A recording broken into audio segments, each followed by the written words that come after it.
Hey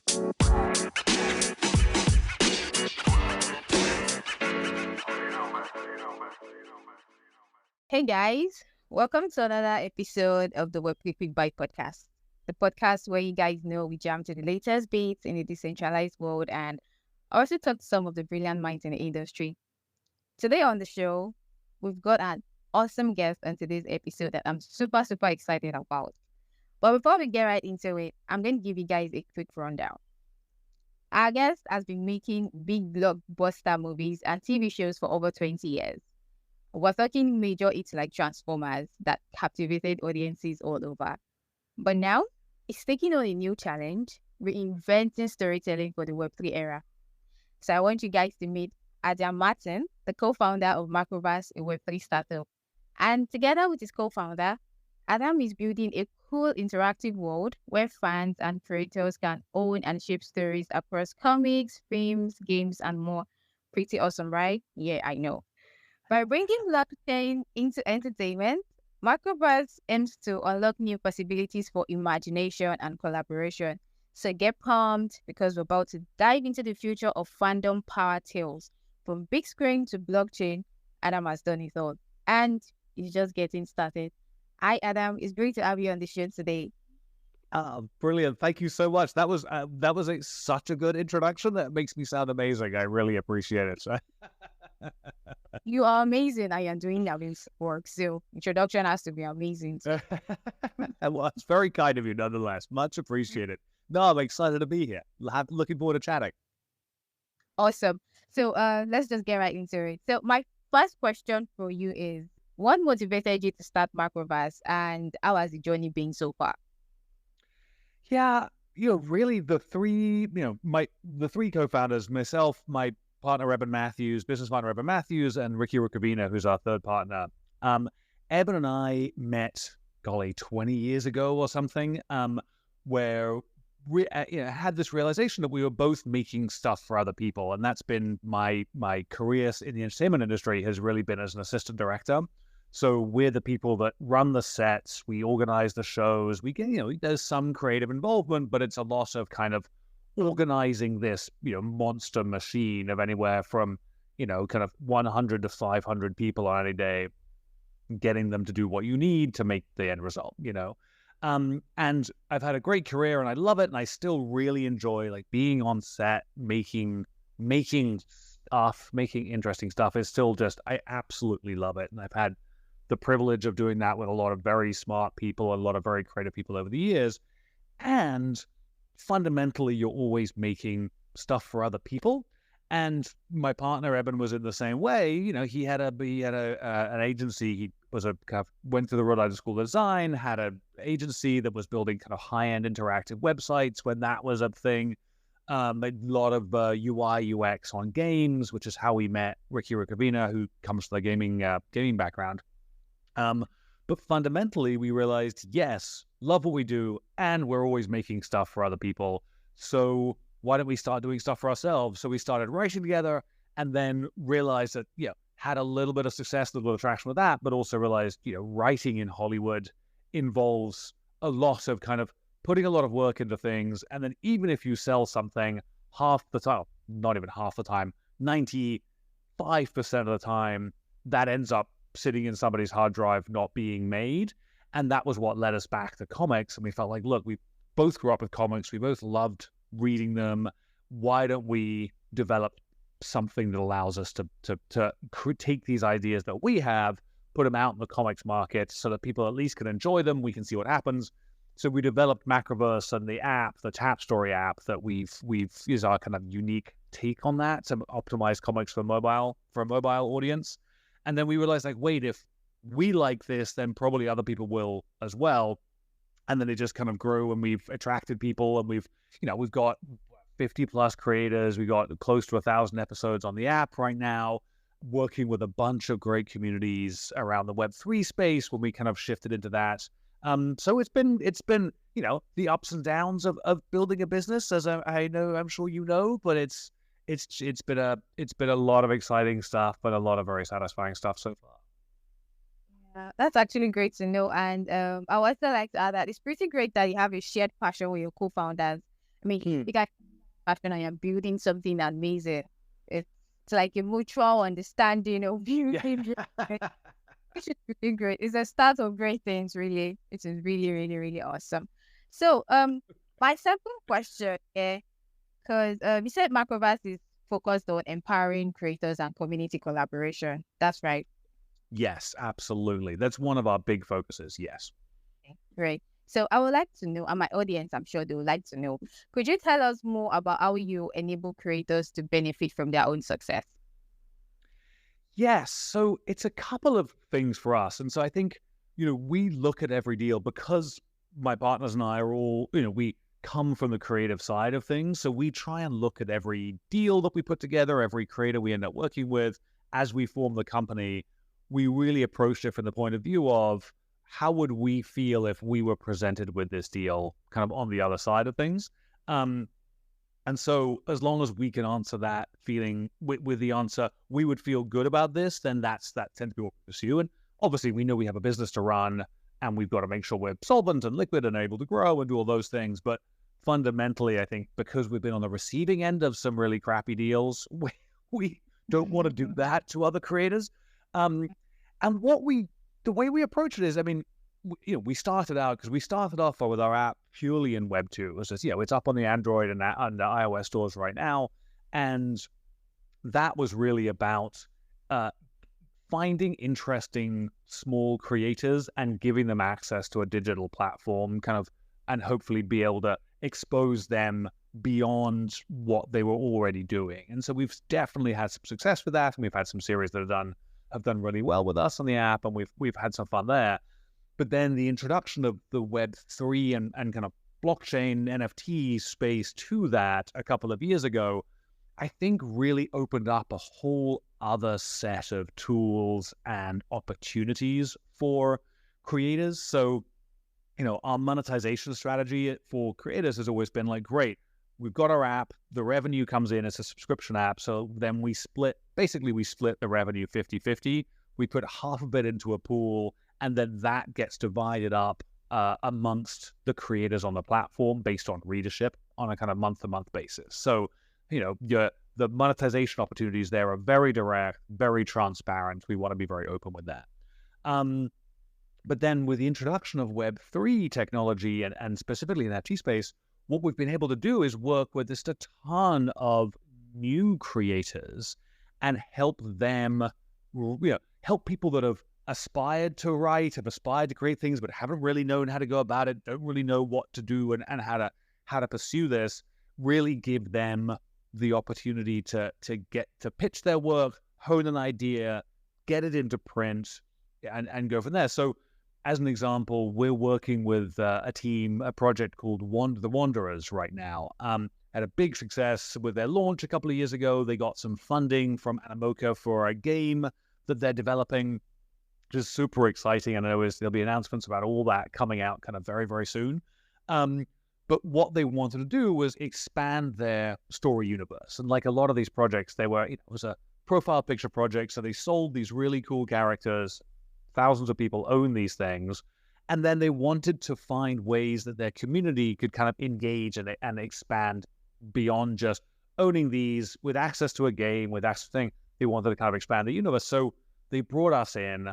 And so what we did was really taught storytelling for 2 to 3 weeks in their community, just live sessions, and obviously put them up, they go up as the recordings, and showed the holders of their Wanderers what they could do and how they could tell these little 2-page comic stories, 12 panels, super simple, but very condensed, fun little things that would feature their characters. And so here's how you talk about a story. We bought one ourselves and did a little kind of proof of concept thing that we could put out to show people. And now we've got 10 stories that the community voted on. 30 people, I think, pitched ideas. We greenlit 10 of them.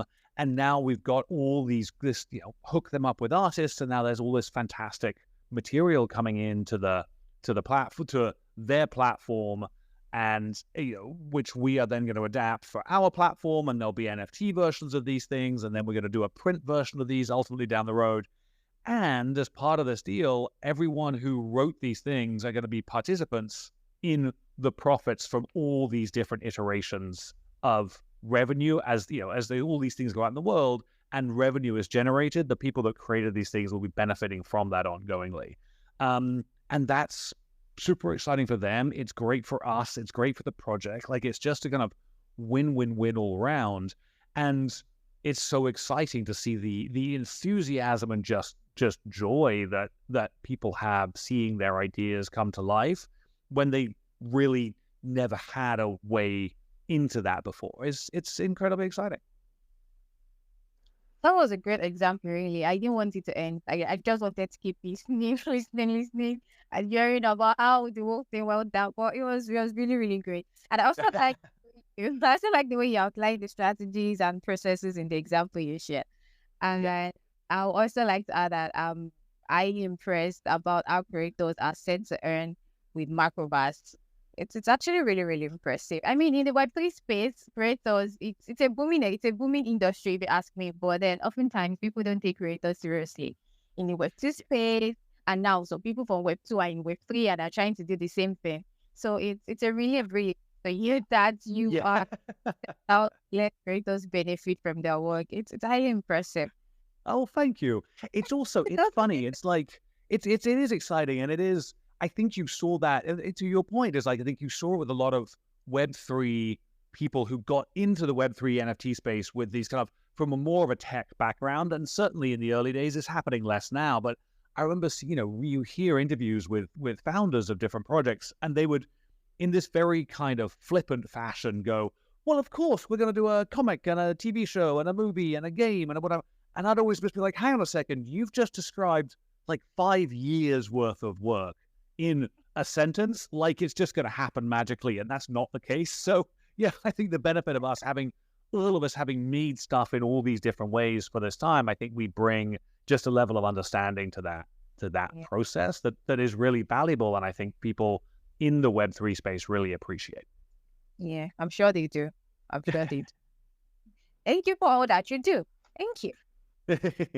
All right. So I was reading up on Macroverse, right? I did a bit of research and I realized that blockchain technology is core to Macroverse model. Yes. So how does utilizing Web3 help you achieve your mission of community-driven entertainment? So it's funny because I think it's definitely part what our approach is really to meet people, audience, fans, creators where they want to exist, right? So we think about it as a kind of participation spectrum. So at one end, you've got your Netflix subscribers, as it were, right? They want to pay a monthly sum, they want to have great content, they want to watch some fun shows, and that's all they want to do. And on the other end, you've got people who want to like be really involved and really own a piece of the projects, and they want to have a creative say, and they want to be engaged. And then there's kind of this spectrum of people in between. And I think Web3 gives communities access in unique ways kind of across that spectrum of people. So, Wanderers, as an example, there are going to be plenty of people when they release their game. There's going to be a ton of people who just want to go and play this awesome game that they're producing, and we've had some sneak peeks of it. It's going to be great, right? And most people, that's what they want to do. And then there are going to be some people who will feel like, you know what, I want to have a little more engagement in this. I want to have more participation. I want to own some of these characters. I want to know more about these characters. Part of what we're working on is some additional kind of lore around that. So like, okay, that's down the spectrum. And then of course there will be people who are just like, yeah, I am all in on this universe, this world. I want to have my people be a part of this thing. I want to know what's going on. I want to have hopefully a say in how the direction of these the characters in the game and the universe and all these things go. And I think that's what is, fan communities have obviously existed for, as long as there has been entertainment on one level and another. But I think Web3 technology gives everybody a unique way of interacting and accessing that fandom and the fan base, and the fans have them a unique way of interacting with the people, the things that they are fans of. And so I think it becomes this when it works, it becomes this very kind of virtuous cycle of engagement that benefits the projects and benefits the fans. Yeah, that's right. Because there's one thing I always tell people too, that Web3 gives you that sense of community. It lets you Yes. feel that you're not alone, right? It gives you, it just makes you feel welcome. And I think that's what Web3 is based on. That is what is built on, that community. And now looking at it from the entertainment angle, just the way you explained, actually, so again, first is what I've been telling people, that Web3 is all about community, basically. I mean, you can't just do Yes. things for yourself. You can't be a lone wolf in this space. You can't. You have to have, yes. I always tell them you can't be a lone wolf in Web3. People know. I'm even sure some people call me the lone wolf girl. But I always tell people that is my You are absolutely right. Yes. you can't be a lone wolf in Web3. You need to have a community. And not just having a community of like-minded people, people who are passionate about what you do. And then, I mean, it does all make sense when you have that already. So yeah, thanks for confirming what's the word I'm looking for right now? Or what I'm Your inclination, instincts. Yes, right. Yeah. yes, yes. Thank you. And then my listeners can hear, and that was actually confirm what I've been telling you guys about community all this while on the podcast. All right. That's great. So, okay, so I'm actually curious, right? I mean, being an entrepreneur, building this fun startup, trying to enable creators earn and everything. So, what Mhm. are some of your biggest wins or milestones so far in building Macroverse? I think honestly, for the wins for us, I mean, we've been involved with some great projects. So we've done, we were very involved. There's a big game on Solana called Aurora, and so we were working with them for about 6 months, really building out the world of the game and getting the scripts together for the first couple of seasons and where they go and what they do. It's like big fun stuff, big fun world building stuff is always exciting. Like that's the place that I'm kind of most excited to play in a funny way. Um, we've just announced, and we're kind of early stage of development. We're working with the hip hop artist DMC from Run DMC, for the 80s hip hop band. We're just announcing a project with him where we're again going to be building out this whole kind of amazing universe. So we're putting the first pieces together for that. So that's been super exciting. And then it really has been, I think the thing that's has honestly almost given me the most pleasure is working with some of these kind of new creators and getting their idea, this idea that they had that was cool, that's kind of a couple of paragraphs, and they're like, great, I have no idea how to take this out and do this. Great. So now we work together and we talk and we explore, and how do you do it, and what new formats, and what do you need to tighten, what can you expand, and seeing some of those projects from our own community and the other communities we've been working with, seeing those things come to fruition is satisfying on both a kind of professional and personal level. Because I think if I had had the chance when I was a kid or a young man before I started my kind of assistant directing career, if I had a chance to do some of these things and see my ideas in print and online and all those fun things, I just would have been ecstatic. And so it's very fun to see. It's very fun to see that in other people, So I think that's honestly the thing that I'm proudest of thus far. And we're building some really cool stuff. We've got this whole interactive comic reading experience. We've also developed a way of really packaging the comics inside the NFTs themselves, so that you can go on OpenSea and interact with the comic that you own in unique ways. It's exciting. It's really exciting. Yeah, it is. I particularly like the word satisfying you use, because I mean that's the dream of every creator, every entrepreneur. When you get that sense of satisfaction that comes from seeing your work out there, people are proud of you, you're building cool things. Yeah, Yep. I'm going to be using that word a lot now. Yes, immensely.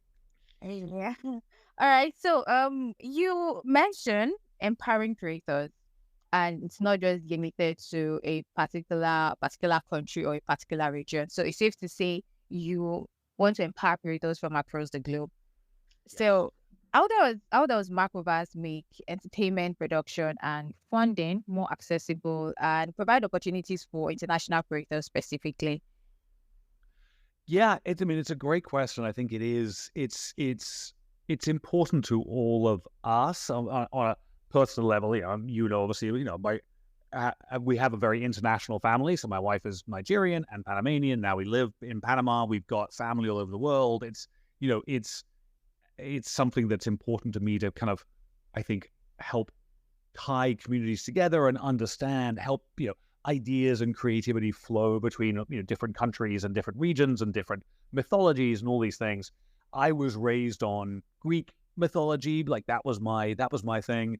But my dad would tell me stories from the Mahabharata and from, experiences of his in South Africa and the lore there and just all these amazing stories from around the globe that provide insight and I think understanding between communities is huge. So for us, very specifically, we just spend time looking for interesting artists and projects and teams of people from all over the place. And that's, literally it's time that Eben, my partner, very specifically spends looking, scrolling through Instagram and going through the different art websites and just kind of scouring the internet for, oh, these stories are interesting, this art style is interesting, this way of approaching things is interesting. Obviously, manga is huge. We want to be finding interesting manga and bringing that to the, kind of English-speaking market, and then vice versa. We want to be translating the, US or, English language series, translating those into Japanese or Korean or Spanish or anywhere else that we can find a kind of interesting and thriving market. So that's one part of the approach, is literally just going and finding teams and finding stories that we feel need to be told.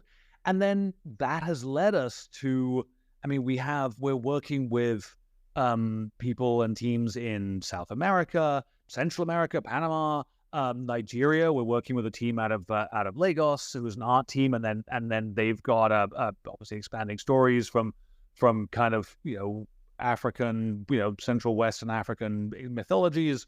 We're working with creators out of India, working with people in China. We're really expanding that across the globe. And then what we're doing is, if we find a series that's existing that we like, we take it, we pay for the adaptation for our app so that we know it can reach our audience there, and then looking to expand those further as we grow in the Web3 space, provide more and more a marketing efforts and marketing expenditure for those creators, but then also hopefully finding original stories, not just taking existing content, but finding, okay, you've got this great idea for a series, let us help fund you. Let us pay for the art. Let us contribute financially to its success. We can co-own the idea, and then we will then take it up and out. And obviously, everything we're doing is with an eye to film and television. We feel like comics are a fantastic development vehicle for games, animation, film, TV, audio, whatever else. But fundamentally, we feel like, okay, as long as we're compensating the creators properly, yes, ideally things become something else, great. But even if they don't, everyone still wins in that scenario. Yes, a win-win situation. And I also like to note that it's really cool that Macroverse is bringing on diverse creators. Having diverse creators also gives you diverse audiences. Yes, 100%. And it is. No, just I think for my partners, all of us, we're three kind of middle-aged white guys, and we're like, yeah, we don't want to tell stories just for middle-aged white guys. We want to be telling stories for people from across the world, because I think that's what we should be doing. And it's incredibly exciting. It's incredibly exciting. It says. All right. So we would like to get some knowledge from you, or from your years of experience in the industry. So that's what inspired the next question. So, what are some key lessons you've learned from your own background in the entertainment industry, and how are you translating those to the Web3 space? It's a few different things. A lot of my work as an assistant director is about team building and kind of project management. So, you're on set on a small day on a film set, you've got 60, 70 people that I am in some way responsible for focusing, organizing. Here's the shots, here's what's coming, the actors are engaged, this problem has happened. How do you adapt? How do you evolve? But fundamentally, how do you generate a sense of community and engagement and excitement about what you're doing? Because I always know, things are always going to go wrong sometime, right? Best planning possible, shit's going to hit the fan somewhere, and you're going to need people to really work and really go for it and change and go great. And I feel like if you set that up properly so that you're not constantly in kind of panic problem solving mode, but it's a good place, it's a good work atmosphere, everyone feels heard. The idea, I've been lucky to be in lots of sets where the kind of best idea wins, and it doesn't matter where it comes from.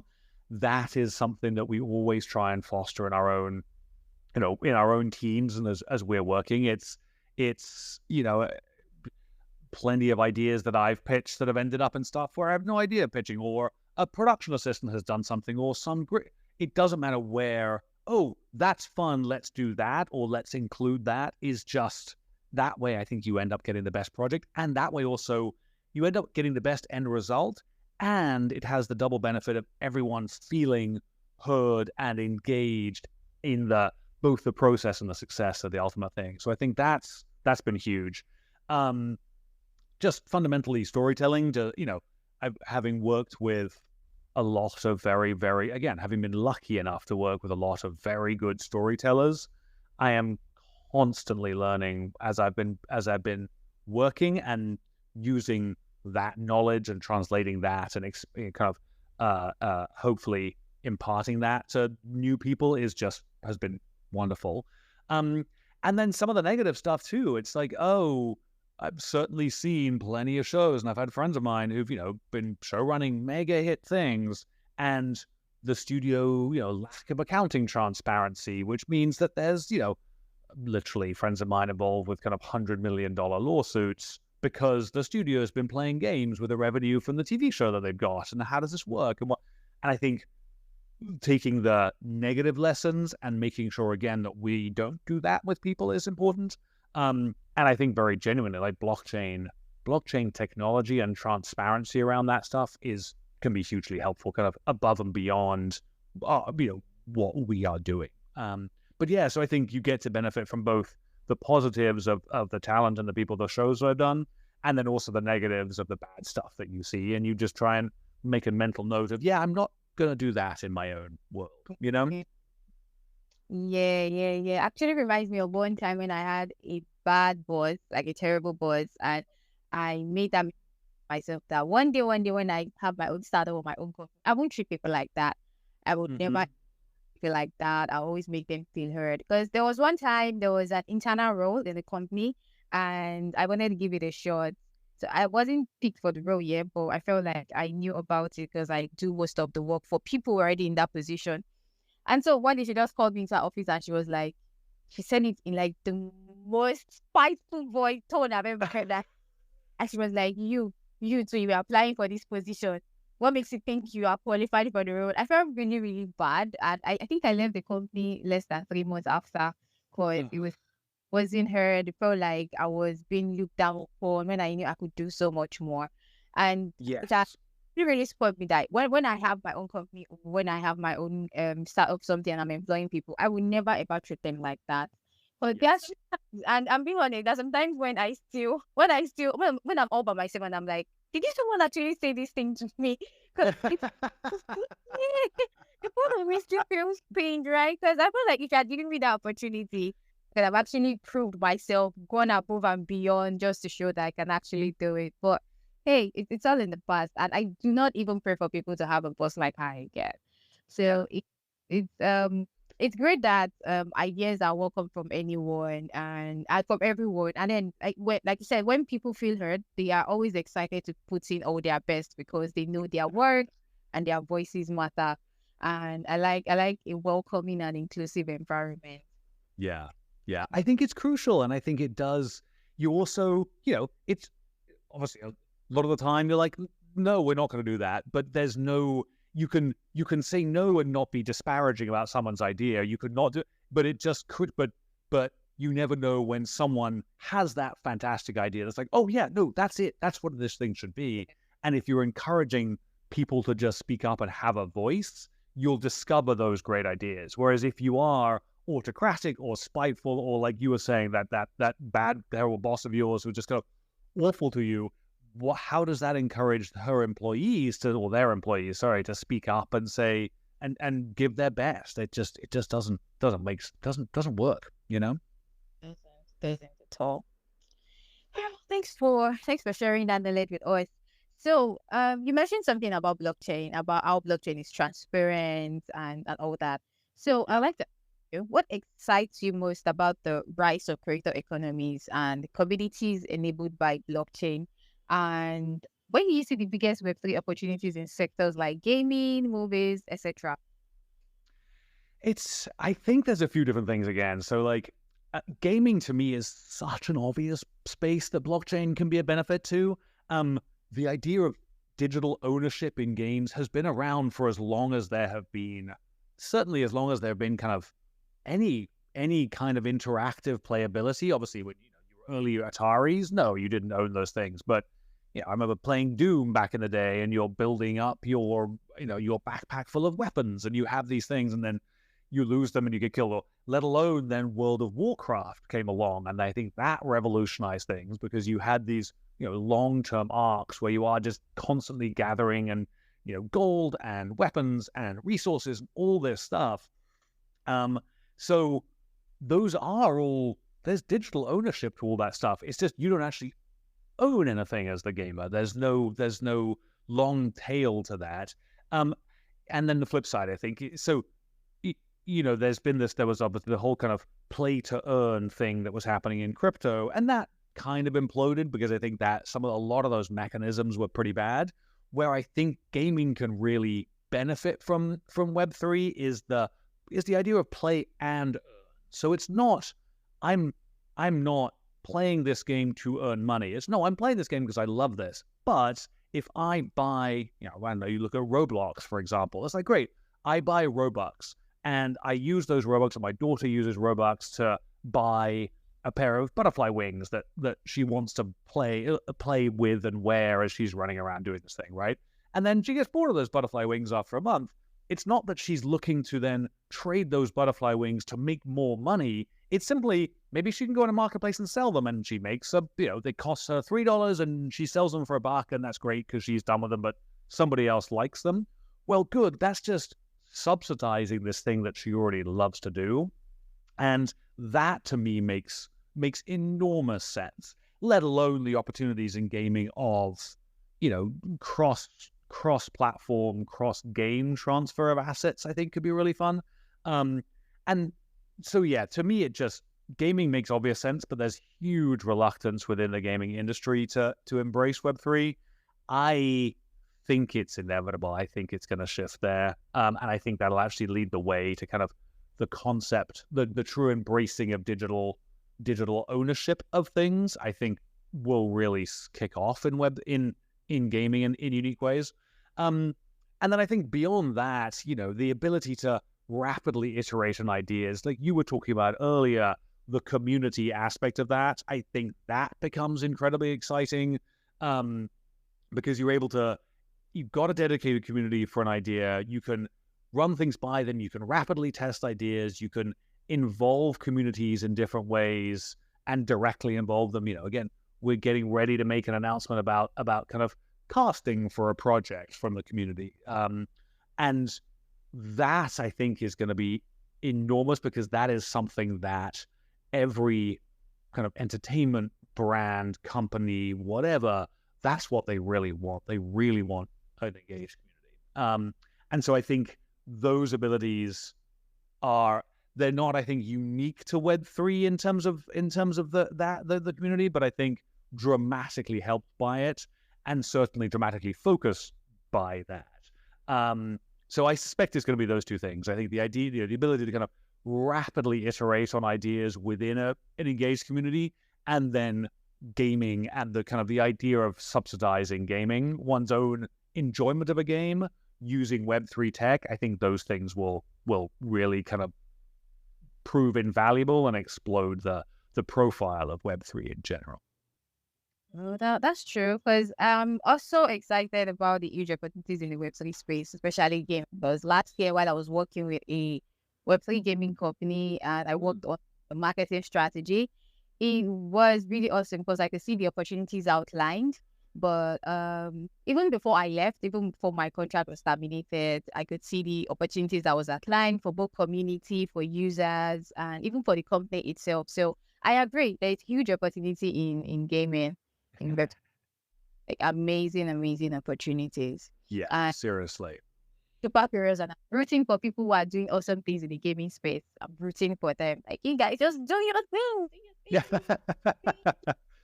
I just saw actually gaming investment, Web3 gaming investment shot up last month. It was really low. It was low in June, but the theory was for all sorts of things. But it's up to kind of, 550 million, I think, invested in July in Web3 gaming alone.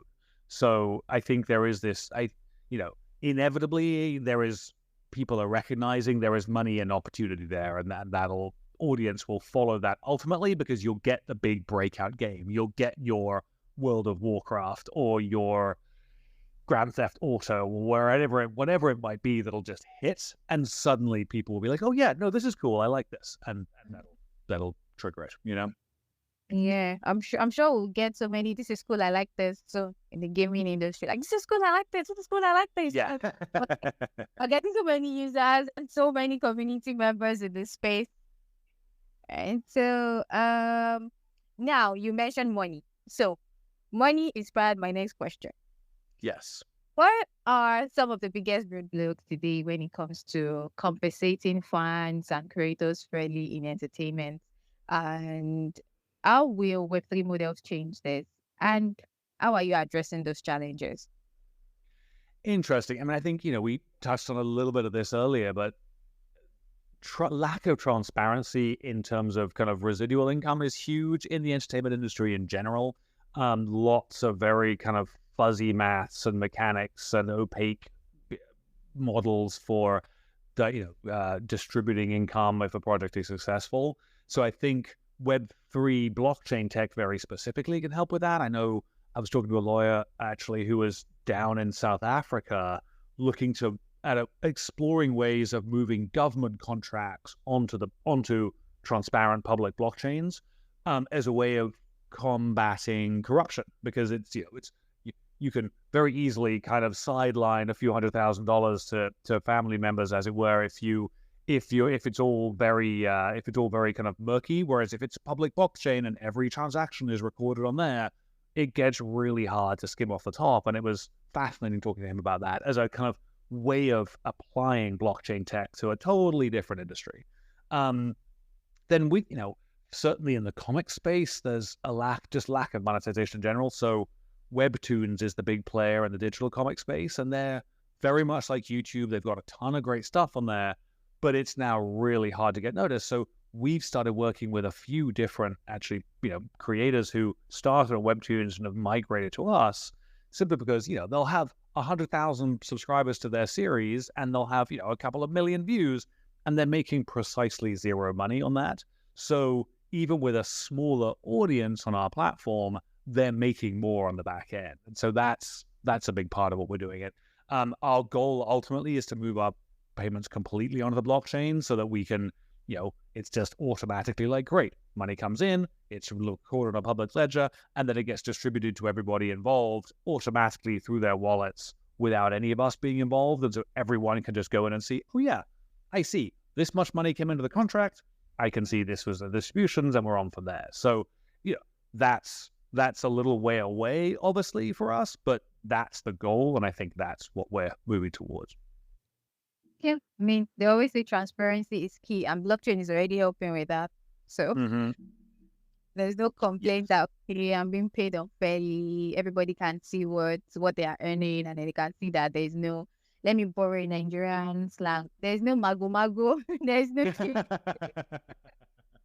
Mago. I'm not sure of that. I haven't heard that before. That's great. What is that? That's just like murkiness to like.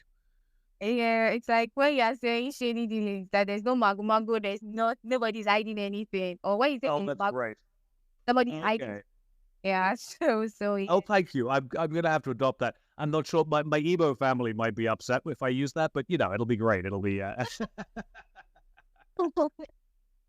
right. Okay. So let's start IP rights. Yes. Entertainment franchises often go across many mediums: movies, games, comics, etc. So how will Macroverse navigate IP rights as content crosses different mediums? So we operate a couple of different ways. Essentially, if someone has an idea or has a series that they want to bring to the platform, to our Web2 platform, we simply license it from them for a period of time. And then we agree like, great, here's the revenue distribution. We're going to license this for 18 months. If we're all happy, great, keep it going. If you're not, within 30 days, you can pull it off the platform or we can pull it off the platform if something goes wrong. So it's very, very simple and it's just very clean in that way. And then, for certain projects, then we sign, shopping agreements. If we feel like, okay, we want to take this project and try and expand it out into specifically film and television, we'll sign a separate agreement on that, which with the creator, which says, we're going to take this out, should something become of it, we will agree to, obviously, there's going to be revenue participation from both, and we'll address the kind of what we're owing you and paying you down the road. But again, we just want to be transparent with that. And then the same kind of thing really for when we're dealing with Web3 communities, and if we're taking characters and putting those into into comic series, or we're building something out, or where people are submitting their ideas to us, it's a straight up, it's just an agreement. It's just a contract, and it's a pretty basic one. And it says, look, you give this to us. In the case of NFTs, if we're building a story around it, it's like, okay, we have the perpetual right to own this, because obviously we don't want you to we don't want to put a bunch of time and money into creating something that then you can turn around, the creator can turn around and say, yeah, actually, I don't want you to do that with it. It's like, no, you are giving us the right to use this character kind of in perpetuity. However, as compensation for that, you're going to have a piece of the revenue of that project in perpetuity as well. So in success, in failure, no skin off anybody's back, and we've taken the hit. In success, you could be making a nice little chunk of money kind of for the lifetime of that project. And so, we again try and keep it very clean and very simple, but we do, we anything we are using, we sign specific license agreements for that, and the terms of the ongoing revenue participation of that stuff are just all built into that agreement. Well, I like the way you just explained it clearly, and I like the way it's outlined. So no creator would say, okay, I didn't read the dotted lines before I signed, or I didn't read the contract before I signed. I think it's actually easy. I think I want to be a great Macroverse already. It's and exciting. I think I want to be a creator already. Mm-hmm. Yes. No mago in any of this. Yes. No mago. Right. So, as an entertainment startup, so what are some of the main challenges in attracting creator and fan communities, and also competing with established players in the space? Yeah, so, attracting creators initially was actually quite easy, because we were going after, independent, slightly smaller scale series and creators. And that was, people just liked what we were doing. So they were attracted to us. And I think we got a nice amount of attention. We got a lot of great communities and creators we're working with. Building the community and the fans definitely takes time. I think especially in the kind of, we had started just the whole classic Web2 marketing, right? The Facebook and the PR and the blah, blah, blah, and gaining some traction there, but never quite hit. With the Web3 community building, again, it is that classic thing of like, oh, it's the right person noticing you at the right time and the right bit of exposure. And that, so that has definitely been the challenge of just getting a kind of large enough and engaged fan base. We have a a very engaged community, but it's quite small still.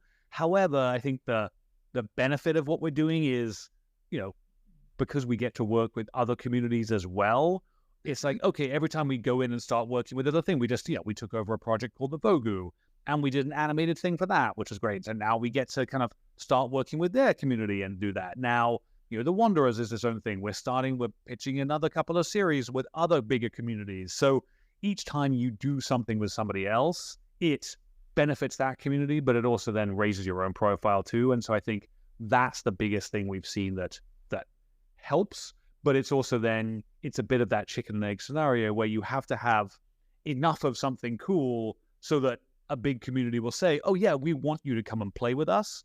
So it's, you've got to kind of build that critical mass of attention and content that makes you appealing to other people, and then you get into that virtuous cycle. So it's definitely, I think the challenges of it, it's definitely been challenging, and I think we're seeing now, really after 2 years of working, we're really getting some traction for the first, in the last few months, I'd say we've been getting some real traction.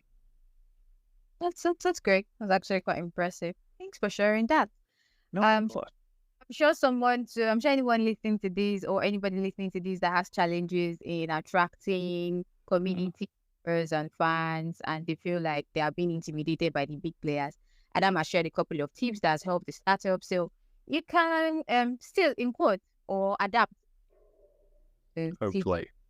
Yeah. It is going to apply to your own startup too. So, yeah. And I think so much of it is honestly about as well, just we have a habit of just saying yes to stuff, even if we don't know how we're going to do it. And then we'll figure out how to make it work once we've said yes, And so we've certainly had opportunity after a number of opportunities. We met Ricky Ricovino, our partner, for exactly this reason. Just saying, yeah, of course we can do a bunch of animated content for this video game you're producing. This was like 15 years ago. We had no clue how we were going to do this, but we were like, yeah, we can do that. And then Eben and I left. And we're like, okay, how the hell are we going to do this? Okay, yes, we can do this. And we've done that a good few times. And I feel like that, say yes and then figure it out, I think serves people well. Yeah, I agree too. Say yes and then figure it out. Yes. Right. So, what are some of the biggest lessons from Web2 entertainment models that you want to evolve from or solve for? I think the biggest thing is Web2 entertainment and traditional entertainment is very much top down. It's, I have this idea, I own and control everything. I am the auteur of this space, and this is all my vision. Like, so, you got George Lucas with Star Wars, like his idea, his thoughts, great. I want to do this thing. Lots of filmmakers who fall into that model, lots of storytellers who fall into that thing. So it's very much this kind of top down storytelling, and then fans get engaged and they love it. But now they're just fans of this system. And I think what we want to do, and actually George Lucas ended up, I think, evolving to this to some degree, was it's this combination for us of, yes, having a clear goal and idea and kind of central thesis for an entertainment idea or a story or whatever. I think that's still pretty crucial. However, how do you then flesh that out from the bottom up with people who enjoy what your essential idea is? And I think that comes back to the community idea that you were talking about earlier and that we've talked about a couple of times. It's how do you have this strong central core? In our case, it's, we tend to know, here's the central storyline that we are developing, but then with this universe that's around it, how do we get other people involved in that universe? How do we get other people pitching ideas and stories and this, that? And one of those stories is great. Well, great. Let's pull that into the central core, or let's touch on this idea, or let's use that character that you've created. So it is more this kind of bottom-up storytelling concept that is exciting and I think gets the best of both sides of the business. You still get the strong creative central thrust while still getting these fantastic ideas from everybody else, which is very cool. Yeah, I agree. It's super cool. Okay. So, and now to my final question. You can call this trick question my trick question. I mean, you're not. Yes. So, Uh-oh. Now I'm nervous suddenly. all right. So, How do you solve the Middle East crisis? Well, good God, yes. no, but, well, then I could have actually asked you that for maybe some other time. Right. I wouldn't have a solid answer for you. Okay, so what's one part of traditional Hollywood filmmaking you will be happy to leave behind forever? Like you want to leave it behind forever. You don't even want to see it exist anymore.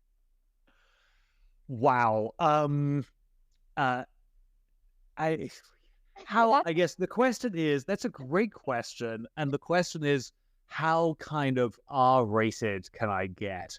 Um, you know, I think honestly, the big thing we've seen this happen, but with the Me Too movement, but the no to me, I think the number of times, and this is not just a traditional entertainment thing. I think obviously you see this kind of across industries, but I think especially in entertainment, where so much of it is there's a kind of a glamour to it. There's a prestige. There's this kind of sexiness to filmmaking and movies and entertainment.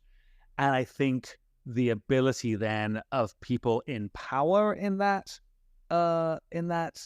those industries and in those things to take advantage in completely unacceptable ways.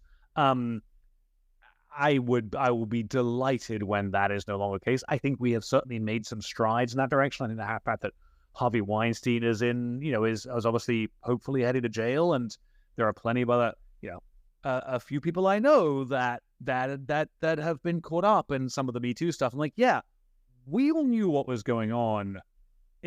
But outside of the small bubble of this world that we're in, it really wasn't kind of known. There's some certainly kind of moral gray area in that for myself that I need to look at some point. But I am very excited about the idea of predators within the industry no longer being able to be predatory.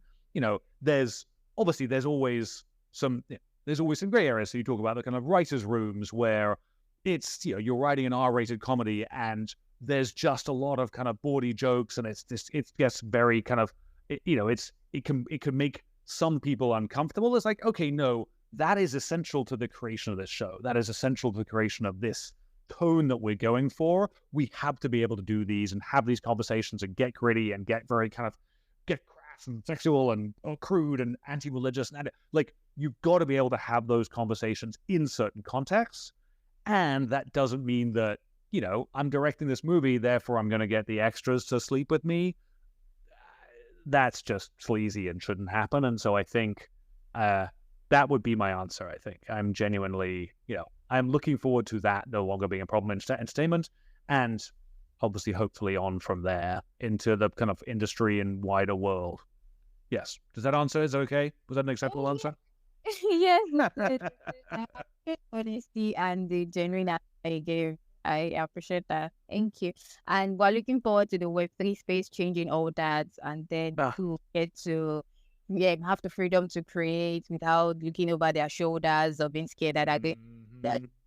And so thank you. All right. Thank you so much, Adam, for being on the show today. Talking to you has been awesome and super informative. I had so much fun. I wish we were just recording and then record for that. Yeah. Likewise.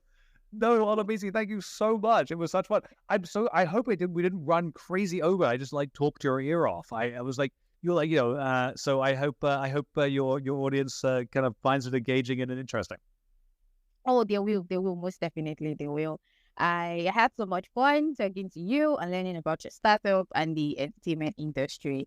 And that's a wrap on today's episode of the Reflecting by podcast. Thank you so much to our guest for sharing his insights and expertise on his project and how the entertainment industry is set to transform. We hope you all learned a lot today. Do you have any questions or feedback on today's episode? don't hesitate to reach out to us on our social media platforms or send a mail to web3quickbytes@gmail.com. Thanks again to Adam for joining us today. Thank you to our listeners for tuning in. We'll be back next week with more exciting content, so be sure to subscribe and tune in. See you guys next week. Bye.